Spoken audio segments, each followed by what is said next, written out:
j'ai énormément de respect pour le réalisateur dont nous allons parler aujourd'hui, sauf qu'il y a un moment où c'est plus possible, et que l'âge fait que quand il faut s'arrêter, il faut s'arrêter. Car oui, aujourd'hui nous parlons de Tout l'argent du monde en 180 secondes.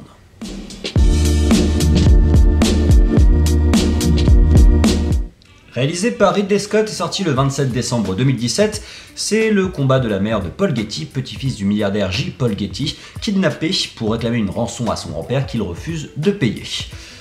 Alors on est arrivé à un niveau de sénilité pour Papy Scott qui est vraiment triste, parce que j'aime beaucoup ce réalisateur, j'aime beaucoup ce qu'il a fait par le passé, mais là ça fait quelques années que c'est plus possible, et Tout l'argent du monde est vraiment symbolique de toute la tristesse, de la pauvreté des nouveaux films de Ridley Scott en fait.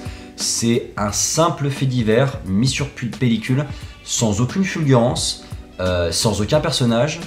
Il y a seulement quelques scènes stylistiques, mais qui s'imbriquent assez mal dans la narration globale. Donc il va y avoir beaucoup de moins, et j'en suis désolé. Globalement, le premier moins, c'est que le film ne raconte rien.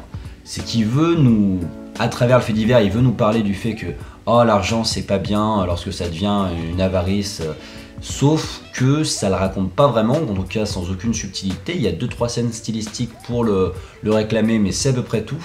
Et que sinon c'est que le récit du fait divers porté sur pellicule, sans s'intéresser à des détails importants, sans mettre en exergue certaines autres choses, et que c'est très scolaire, c'est très propre quoi. Je trouve que par exemple, il y a un épisode de Breaking Bad qui fait très bien cette question de la cupidité, de l'avarice, de quand on a l'argent on veut toujours plus, toujours plus, toujours plus, mais c'est Breaking Bad quoi, c'est bien fait, c'est bien développé. Là, il n'y a rien sous la forme, il n'y a rien dans le fond. Dans les moins, les personnages sont pas présentés non plus, dans le sens où on a 3 acteurs qui sont plutôt bons, Mark Wahlberg, Michelle Williams et Christopher Plummer, sauf qu'ils n'ont pas de personnages.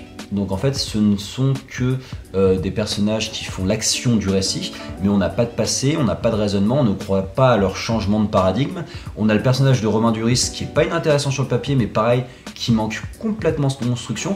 Ils sont vraiment victimes du récit. Il n'y a pas un seul instant où on se dit « Ah, il réagit comme ça parce que... » Non, non, c'est « Ah, ben il va... » Ouais.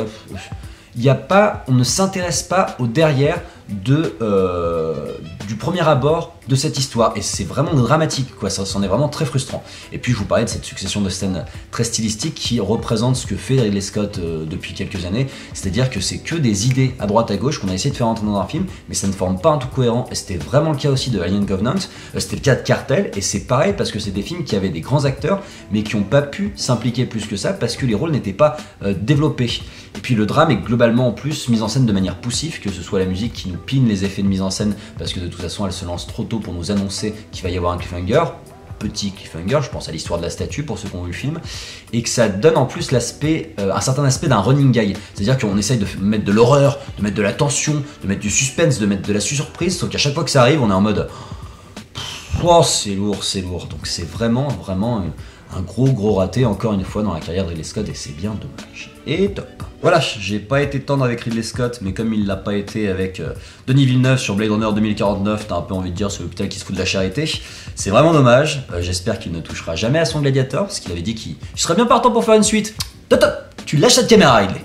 Et puis bon, si ça vous a plu, vous savez ce qu'il vous reste à faire, abonnez-vous, likez, partagez, et puis je vous donne rendez-vous très bientôt pour d'autres critiques en 180 secondes.